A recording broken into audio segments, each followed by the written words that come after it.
I wanted to weigh in on the Facebook firestorm that's been going on for some time. They announced this week that they hope to disrupt the lucrative online dating market.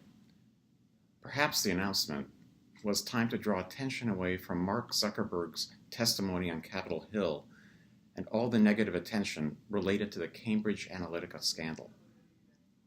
Whether that's the case doesn't really matter. The fact is that we are at a crossroads with the very notion of privacy.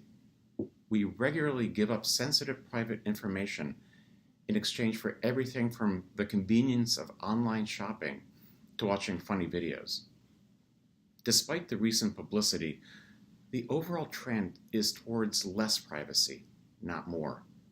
In fact, I propose that we need to ask a fundamental question, as disturbing as it is, and it is this.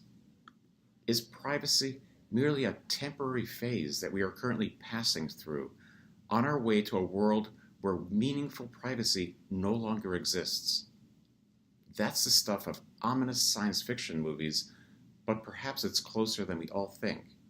If we aren't very careful and deliberate now, we could potentially face some very serious unintended consequences down the road.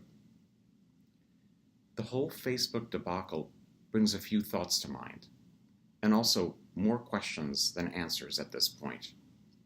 Data rights. Who owns your personal data?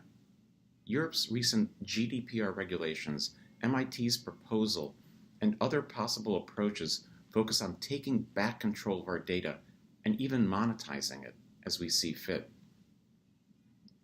Of course, one of the problems is that we've already given away so much data, and it's very difficult to claw back control of all that information.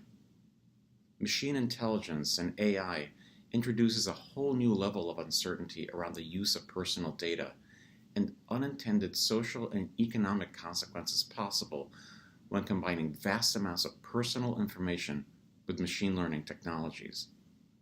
Accountability. Who is liable for technology gone bad?